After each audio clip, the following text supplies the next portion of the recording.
নমস্কাৰ আপোনালোক সকলোকে পুনৰবাৰ টিকে মাইণ্ডৰ অন্য এটা ৰাতিপুৱাৰ ধামাকাৰ খবৰলৈ স্বাগতম জনাইছো। অন্য দিনৰ দৰে আজিও আপোনালোকৰ বাবে দিনটোৰ কেইবাটাও গুৰুত্বপূৰ্ণ খবৰ লৈ আহিছো। ভিডিঅ'টো প্ৰথমৰ পৰা শেষলৈকে চাই থাকিব। আগৈছো আজি প্ৰথমটো খবৰ ফালে প্ৰথম খবৰটো দিয়াৰ আগতে সকলোকে সৰুকৈ এটা অনুৰোধ, যদি খবৰ কেইটা চাই ভাল পায় তেন্তে লাইক এটা কৰিবলৈ কিন্তু নাপাহৰিব। আগবাঢ়িছো প্ৰথমটো খবৰ ফালে। আমাৰ অসমীয়া সিনেমা বৰ্তমান সময়ত কোনো গুণে কম নহয়। সুব্ৰত কাকতিয়ে কৈছে হিন্দী ফিল্মবিলাক নিৰ্মাণ কৰা হয় 100 কোটি 200 কোটি টকা ব্যয় সাপেক্ষে।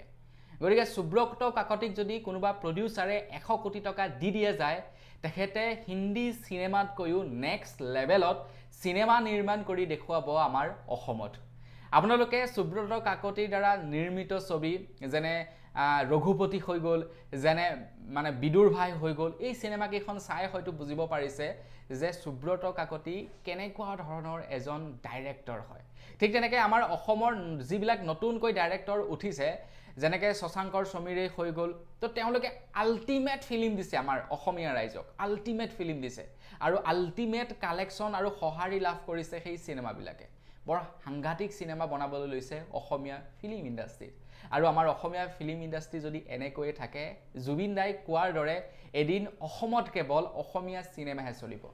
অসমীয়া চিনেমাসমূহ বাহিৰা ৰাজ্যত ডাব কৰি বাহিৰা ৰাজ্যৰ মানুহবিলাকে চাব। যেনেকৈ নেকি বৰ্তমান সময়ত সাউথৰ ফিল্মবিলাক হৈছে। এটা সময় আছিলে সাউথৰ ফিল্মবিলাক কেৱল কেৱল সাউথতহে চলিছিলে, বেলেগত চলা নাছিলে। কিন্তু এতিয়া সাউথৰ ফিল্ম চাওক, বলিউডতকৈ হিট হৈছে, বলিউডতকৈ এতিয়া ধামাকা কালেকশ্যন কৰিছে, ভাল সমাদৰ লাভ কৰিছে। কিয়? কাৰণ সাউথে ভাল কোৱালিটিৰ ওপৰত গুৰুত্ব দিলে। ঠিক তেনেকৈ আমাৰ অসমীয়া চিনেমাবিলাকো এতিয়া কোনো গুণে কম নহয়। বাংলা ফিল্মকতো যথেষ্ট পিছ পেলাই দিছে বুলি ক'ব পাৰি।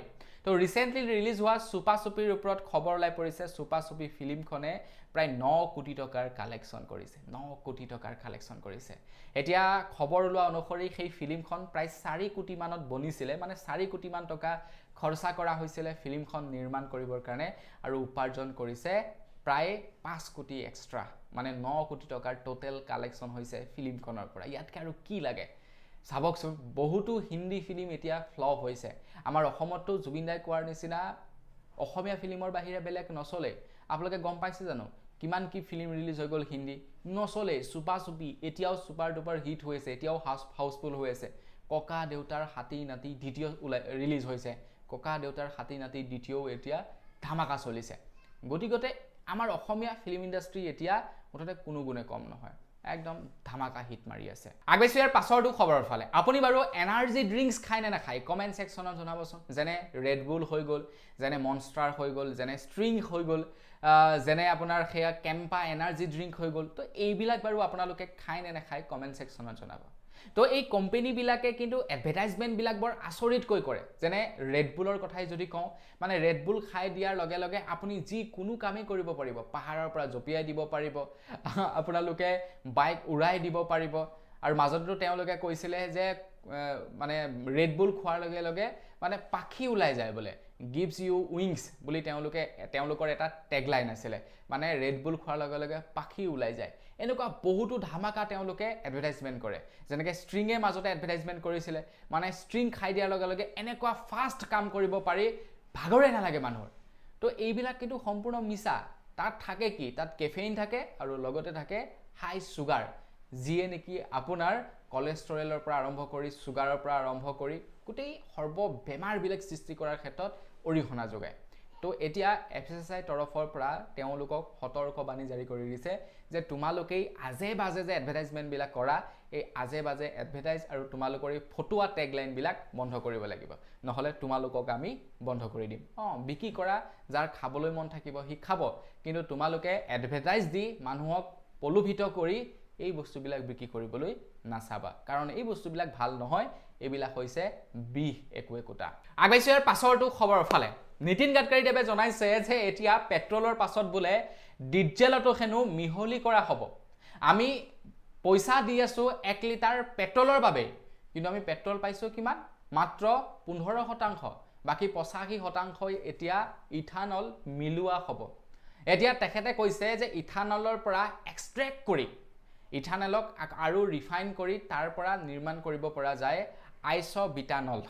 আৰু এই আইচবিটানল এতিয়া ডিজেলত মিহলি কৰা হ'ব বুলি জনাইছে য'ত নেকি 1 লিটাৰ ডিজেলত 15% আইচবিটানল থাকিব বুলি জনাইছে মানে আমি পইচা দিম 1 লিটাৰ ডিজেলৰে কিন্তু আমি পাম কিমান মাত্ৰ 85% হে আমি ডিজেল পাম বাকি 15% থাকিব আইচবিটানল ডিজেলত এতিয়ালৈকে সংমিশ্ৰণ কৰা নাছিলে কিন্তু এই জিনিকি আপোনাৰ সেই ইথানল মিহলি কৰাৰ ফলত বহুতো মানুহে মানে কমপ্লেইন কৰিছে গাড়ীবিলাক বেয়া হৈছে কোম্পানীয়ে ওয়াৰেন্টি লোৱা নাই এনেকুৱা বহুতো কমপ্লেইন দেখিবলৈ পাইছো কিন্তু নিতিন গডকৰী দেৱে কৈছে না বাবা না এইবিলাক একো প্ৰবলেম নহয় সব ঠিকই আছে যেহেতু মোৰ লৰাৰে ইথানলৰ ফ্যাক্টৰী আছে গতিকে 2 নম্বৰী হোৱাৰ কোনো চান্সেছ নাই বেয়া হোৱাৰ কোনো চান্সেছ নাই মুঠৰ ওপৰত অসমত বা আমাৰ ভাৰতবৰ্ষত ইথানলৰ দ্বাৰা চলিব লাগে যেহেতু মোৰ লৰাৰ ফ্যাক্টৰী আছে আগবাইছৰ পাছৰটো খবৰ ফালে ইৰাণ আৰু ইজৰাইলৰ যুদ্ধৰ বাবে গোটেই বিশ্বতে পেট্ৰল আৰু ডিজেল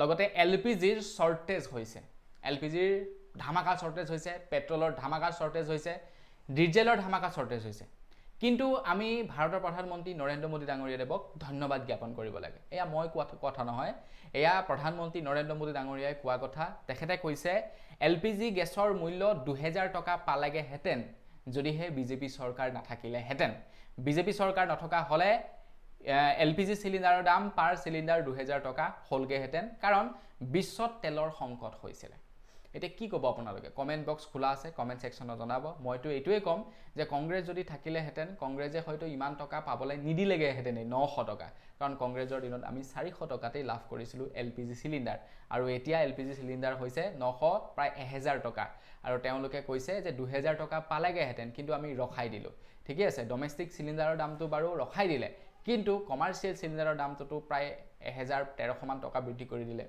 হেইটো কোত যায় আগবাইছৰ পাছৰটো খবৰ ফালে আপুনি যদি গাঁও অঞ্চলত কিবা ব্যৱসায় কৰিম বুলি ভাবিছে এটা উদ্যোগ স্থাপন কৰিম বুলি ভাবিছে তেন্তে আপোনালোকৰ কাৰণে এটা ভাল খবৰ লাই পৰিছে অসম চৰকাৰ ফালৰ পৰা কৈছে যে অসমৰ যিসকল লৰা ছোৱালীয়ে নিজৰ মাটিত উদ্যোগ স্থাপন কৰিব বিচাৰে যিসকল লোকে নিজে এটা ব্যৱসায় কৰিব বিচাৰে তেওঁলোকক এতিয়া অসম চৰকাৰৰ ফালৰ পৰা সহায় কৰিব বুলি জনাইছে মানে আৰ্থিকভাৱে আপোনালোকক সহায় কৰা হ'ব উদ্যোগ স্থাপন কৰিবৰ কাৰণে আপোনাৰ যদি নিজা মাটি আছে সেই মাটিত যদি XYZ কিবা উদ্যোগ এটা স্থাপন কৰিব বিচাৰে চৰকাৰৰ ফালৰ পৰা সেই উদ্যোগটো স্থাপন কৰিবৰ কাৰণে আৰ্থিক অনুদান আগবঢ়াব মানে প্ৰথম যি ফান্ডিংৰ আপোনাক প্ৰয়োজন হ'ব সেই ফান্ডিং আপোনালোকক চৰকাৰে দিব কাৰণ আমি প্ৰথম যেতিয়া বিজনেছটো আৰম্ভ কৰিবলৈ যাম আমাক বেংকে লোন নিদিয়ে বা আমাৰ বিজনেছৰ ওপৰত কোনেও ইনভেষ্ট নকৰে যেতিয়া আমি সাকসেস হ'ম তাৰ পাছত কোনোবাই ইনভেষ্ট কৰিব বেংকে আমাক লোন দিব কিন্তু আপোনাৰ ওচৰত যদি আইডিয়া আছে আপোনাৰ ওচৰত যদি মাটি আছে ব্যৱসায় কৰিবৰ কাৰণে চৰকাৰে প্ৰথম পৰ্যায়ৰ পৰাই আপোনাক এতিয়া সহায় কৰিব গতিকে ইমান এটা ভাল খবৰ দিছো লাইক এটা কিন্তু কৰি থৈহে যাব আগবাইছো ইয়াৰ পাছৰটো খবৰ ফালে খেতিৰ সিজন তো খেতিৰ সিজনত এতিয়া হাৰৰ দোকানীসকলে হাৰ বিলাকৰ দাম এমআৰপিতকৈ বেছি ল'ব নোৱাৰিব তো হাৰৰ শৰ্টেজ বুলি বহুতো দোকানীয়ে এমআৰপিতকৈ বেছি দাম লৈ হাৰ বিলাকৰ বা প্ৰায় বিলাক মানুহে বেগ হিচাপত হাৰ ক্ৰয় কৰি নানে প্ৰায় বিলাক মানুহে খোলাকৈ হাৰ ক্ৰয় কৰি আনে আৰু দোকানী বিলাকে তাৰি চান্স লৈ বোলে কেজি কিমান আমি সেইটোহে হুদু বোলে বেগটোৰ দাম কিমান সেইটো নুহুদু আমি হুদু যে কেজি কিমান বোলে 50 টকা দিয়কচোন 10 কেজি ইউৰিয়া তো আমি লৈ গুছি আহোঁ এক্স্যাক্টলি দামটো নাজানো সে এক্সাম্পল কৈছো আৰু আমি সেইটোহে হুদু কিন্তু কোনো নুহুদু যে দাদা বেগটোত কিমান হয়তো বেগটোৰ দামটো হয়তো হ'ব পাৰে 200 টকা 250 টকা কিন্তু আমি হুদু কেজিটোৰ দাম আৰু কেজিৰ দাম হুদি আমি কেজি হিচাপত লৈ আহোঁ আৰু সেইখিনিতে বেপাৰী বিলাকে এই কৃষকসকলক মাধমাৰটো দি আছে তো সেইভাবে এতিয়া এটা নিয়ম বনাই দিছে যি বেপাৰীয়ে এমআৰপিতকৈ বেছি ল'ব তো তেখেতৰ নিস্থাৰ নাই আৰু কোনোবা এনেকুৱা বেপাৰী থাকে যিবিলাকে ইউৰিয়াৰ লগতে বাকি কিছুমান হাৰ লবৰ কাৰণে মানুহক মানে পলুভিত কৰে যদি আপুনি হার নিনিয়ে মানে এই বস্তু কেইটা নিনিয়ে তেন্তে আপোনাক আমি হার নিদিম গতিকে এই বস্তুবিলাক নচলিব এইবিলাক বন্ধ কৰিব লাগিব কাৰা নিৰ্দেশনা দি দিয়া হৈছে আগবাইছো ইয়াৰ পাছৰটো খবৰ ফালে প্ৰধানমন্ত্ৰী নৰেন্দ্ৰ মোদী ডাঙৰীয়া এতিয়া অষ্ট্ৰেলিয়া ভ্ৰমণ কৰিবলৈ যাব অষ্ট্ৰেলিয়া ভ্ৰমণ কৰিবলৈ যোৱাৰ আগতেই তেখেতক এতিয়া প্ৰাণে মৰাৰ ভাবুকি দিছে খবৰ লোৱা অনুসৰি অষ্ট্ৰেলিয়া ভ্ৰমণৰ পূৰ্বে প্ৰধানমন্ত্ৰী নৰেন্দ্ৰ মোদীক হত্যাৰ ভাবুকি দিয়া হৈছে। এটা ফেচবুক পোষ্টৰ কমেণ্টত হত্যাৰ ভাবুকি দিছে প্ৰধানমন্ত্ৰী নৰেন্দ্ৰ মোদী ডাঙৰীয়াক। তেখেতে 9 জুলাই তাৰিখৰ দিনাখন অষ্ট্ৰেলিয়া ভ্ৰমণ কৰিবলৈ যাব আৰু এতিয়া সেই হত্যাৰ ভাবুকি দিয়া ব্যক্তিজনৰ বিৰুদ্ধে তদন্ত কৰিছে অষ্ট্ৰেলিয়াৰ প্ৰশাসনৰ ফালৰ পৰা। কোনে এনেকুৱা ধৰণৰ মন্তব্য কৰিবলৈ সাহস কৰিলে প্ৰধানমন্ত্ৰী নৰেন্দ্ৰ মোদী ডাঙৰীয়াক, তাৰ ওপৰত এতিয়া ইনভেষ্টিগেশ্যন চলিছে। তো তেখেতে 9 তাৰিখৰ দিনাখন অষ্ট্ৰেলিয়াত উপস্থিত থাকিব আৰু তাৰ পূৰ্বেই তেখেতক হত্যাৰ ভাবুকি দিছে। এতিয়া আমাৰ ভাৰতৰ মানুহ হ'লেও বেলেগ কথা, এই বাহিৰৰ মানুহখিনিয়ে আকৌ কিয় ভাবুকি দিব। আগবাইছো ইয়াৰ পাছৰটো খবৰ ফালে। যোৱাকালি আমাৰ অসমৰ এজন ব্যক্তিৰ ৰয়েল এনফিল্ড বাইকখন বেয়া হ'ল। মানে চলাই থাকোঁতে তেখেতৰ বাইকখনৰ কিবা এটা প্ৰব্লেম হৈ গ'ল। তাৰ পাছত তেখেতে এটা ভিডিঅ' শ্বেয়াৰ কৰি দেখাইছে যে তেখেতে গাড়ীখনত যি তেল ভৰাই আছে সেই তেলখিনিত বৰ আচৰিত তেখেতে চেঞ্জ দেখিবলৈ পাইছে। তেখেতে যিখিনি নেকি তেল ভৰাইছে সেই তেলখিনিত ওপৰৰ ভাগত আছে পেট্ৰল আৰু তলৰ ফালে আছে ইথানল। তেল আৰু ইথানল মানে পেট্ৰল আৰু ইথানল সংমিশ্ৰণ হোৱা নাই, যাৰ ফলতে নেকি এতিয়া গাড়ীবিলাক বেয়া হোৱা দেখিবলৈ পাইছোঁ। কিন্তু চৰকাৰৰ মতে বেয়া হোৱা নাই। দৰকাৰ হ'লে আপোনাৰ গাড়ী সঁচাকৈয়ে বেয়া হৈ যাওক, কিন্তু চৰকাৰৰ মতে আপোনাৰ গাড়ী বেয়া হোৱা নাই কোনো কাৰণতে ইথানলৰ বাবে। সেইকাৰণে চাগে আজিকালি বটলত তেল নিয়াটো বেন কৰি দিছে নেকি, যাতে মানুহে গম নাপাওক। নহ'লে পেট্ৰল বোলে ভৰাই দিলে বটলত, অলপ দেৰি পাছত বোলে দেখিলে তলফালে বোলে ইথানল খোপা আছে, ওপৰৰ ফালে বোলে পেট্ৰলখিনি আছে, পাৰ্ট হৈ আছে, ছেপাৰেট হৈ আছে। তো ইয়াৰ ফলতে হয়তো গাড়ীবিলাক এই ছিষ্টেমটোৰ কাৰণেই বেয়া হ'ব পাৰে। আগবাইছো ইয়াৰ পাছৰটো খবৰ ফালে। এইখিনি খবৰ লৈ পৰিছে গুৱাহাটী মহানগৰীত নৱনিৰ্মিত কুমাৰ ভাস্কৰ বৰ্মা সেতুত এতিয়াৰে পৰা কিছুমান কাম আপোনালোকে কৰিব নোৱাৰিব।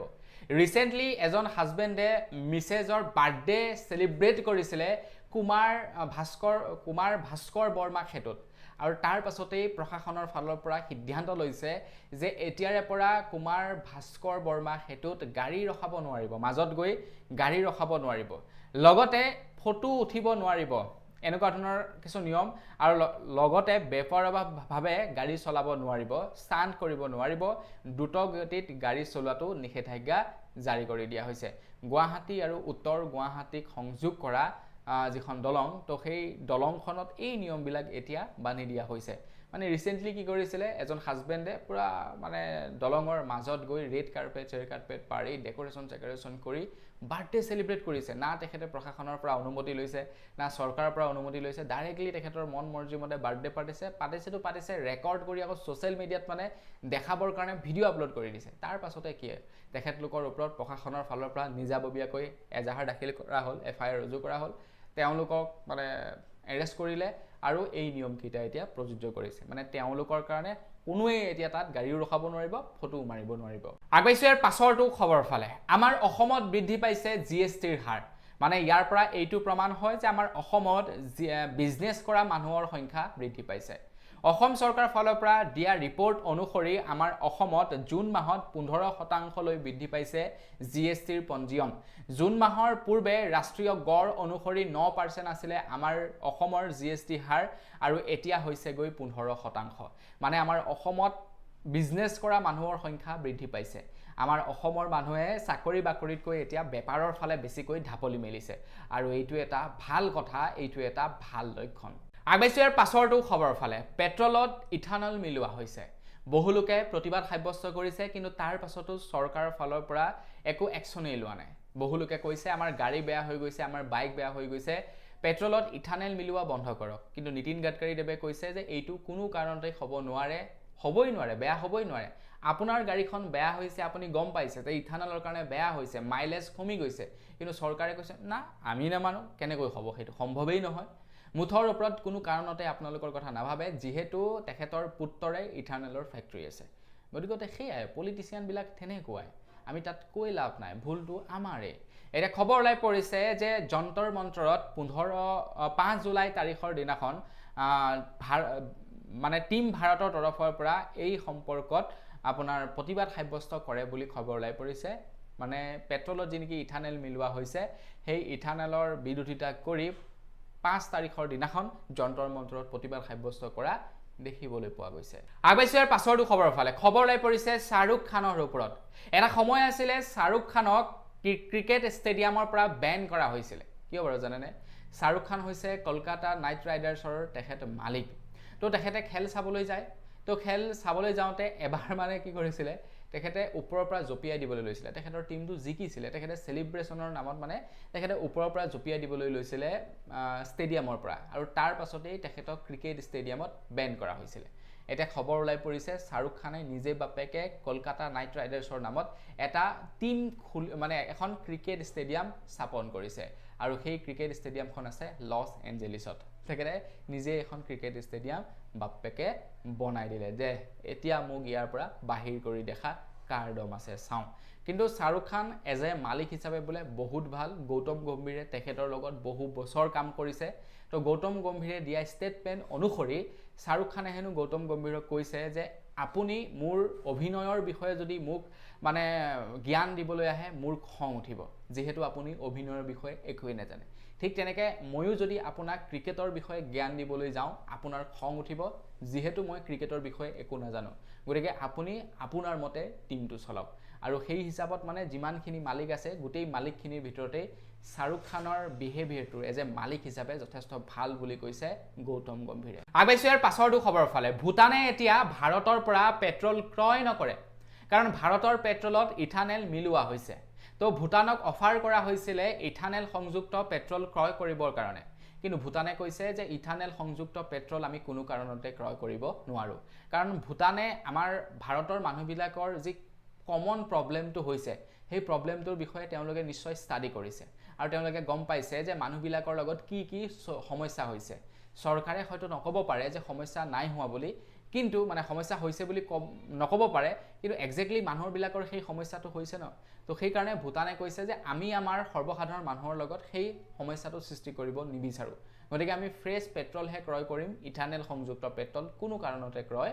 নকৰো এতিয়া বেলেগ এখন দেশেও মানা কৰি দিলে এতিয়াতো ভাই চেঞ্জ কৰক সিস্টেমটো আগবাইছো ইয়াৰ পাছৰটো খবৰ ফালে আপোনালোকৰ তাত বাৰু গৰম কেনেকুৱা পৰিছে কমেন্ট সেকশনত জনাওকচোন আমাৰ এটাতো বৰ আচৰিত আল্টিমেট গৰম পৰিছে আপোনালোকে হয়তো ধৰিব পাৰিছে ভিডিওটো বনাই থাকোতে কেনেকুৱা অৱস্থা হৈ গৈছে তো এই গৰমত আপোনালোকে সাৱধানতা অৱলম্বন কৰিব নহলে কিন্তু ডায়েৰিয়াৰ জনিত ৰোগত আপোনালোক পৰিব পাৰে এতিয়া অসমৰ মুখ্যমন্ত্ৰী হিমন্ত বিশ্ব শৰ্মা দেৱে গৰমক লৈ চিন্তিত হৈ পৰিছে আৰু তেখেতে অসমৰ জনসাধাৰণক সাজেষ্ট কৰিছে যিমানে পাৰে গৰমত আপোনালোকে পানী সেৱন কৰি থাকিব যদি কৰ্মৰ তাগিদাত বাহিৰলৈ ওলাই যায় লগত আপোনালোকে পানী লোৱাৰ উপৰিও সাৱধানতা অৱলম্বন কৰিব পৰাপক্ষত আপোনালোকে নৰ্মেল পানী খোৱাতকৈ ORSৰ পানী খাব এই কোল্ড ড্ৰিংকস কিবা কিবি এইবিলাক অকনমান বৰ্জন কৰিব আগবাইছো ইয়াৰ পাছৰটো খবৰ ফালে এখানে খবৰলৈ পৰিছে আমাৰ অসমত নতুনকৈ আৰু 6টা বিমানবন্দৰ স্থাপন কৰিব বুলি খবৰ ওলাই পৰিছে আৰু 6টা নতুন বিমানবন্দৰ অলৰেডি আমাৰ অসমত কেবাটাও নতুন বিমানবন্দৰ হৈছে তাৰ উপৰিও এতিয়া 6টাকৈ নতুন বিমানবন্দৰ হ'ব যেনে শিলচৰ মানাস উমৰাংচু মাজুলী ডিফু আৰু চৰাইদেউ এই 6টা স্থানত এতিয়া বিমানবন্দৰ হ'ব বুলি খবৰ ওলাই পৰিছে 6টা স্থানত বিমানবন্দৰ হ'ব তো অলৰেডি বহু কেইটা আছে আৰু হ'ব মনতে এনেকুৱা লাগে ধৰি লওক বোলে লখিমপুৰৰ পৰা মোৰ শিৱসাগৰলৈ যাবলৈ মন গ'ল মই যাতে ফ্লাইটত যাব পাৰো তেনেকুৱা মানে তেনেকুৱাকৈ প্লেন চলিব লাগে তেতিয়া ভাল লাগিব আগবাইছো একেবাৰে হেখৰটো খবৰ ফালে একেবাৰে হেখৰ খবৰটো ওলাই পৰিছে মাৰুতি সুজুকিৰ তৰফৰ পৰা খবৰ ওলাই পৰিছে মাৰুতি সুজুকিয়ে এতিয়া আমাৰ ভাৰতত স্থাপন কৰিব তেওঁলোকৰ 4 নম্বৰটো মেগা প্ৰজেক্ট মানে ম্যানুফ্যাকচাৰিং প্ল্যান্ট স্থাপন কৰিব বুলি মাৰুতি সুজুকি তৰফৰ পৰা ঘোষণা কৰিছে যেহেতু জাপানৰ পৰা বহুখিনি ইনভেষ্টৰ আহিছিল তাতে মাৰুতি সুজুকিৰ কোম্পানীৰ মালিকও আহিছিল আমাৰ অসম ভাৰত ভ্ৰমণ কৰিবৰ কাৰণে তো তেনে অৱস্থাতে তেওঁলোকে কৈ গৈছে 4 নম্বৰটো তেওঁলোকৰ এতিয়া প্ৰজেক্ট আৰম্ভ কৰিব ভাৰতত তো প্ৰায় 11000 লোকে ইয়াতে চাকৰি লাভ কৰিব 10 লাখতকৈও অধিক ভেহিকেল নিৰ্মাণ কৰিব পাৰ ইয়াৰ আৰু প্ৰায় 35000 কোটি টকা ইনভেষ্ট কৰিব বুলি কৈছে মাৰুতি সুজুকিয়ে গতিকে এইটো আমাৰ কাৰণে ভাল কথা তো বন্ধু বস আজি ভিডিও জনাবলৈ খবৰ ইমান কেনে আছিল খবৰ কেনে জানি কেনে পালে কমেন্ট সেকশনত জনাব যদি ভাল লাগিলে লাইক এটা কৰি দিব চেনেলটো সাবস্ক্ৰাইব কৰি লব পুনৰ লগ পোৱাৰ খালি ভিডিও মাগিছো ধন্যবাদ জয় অসম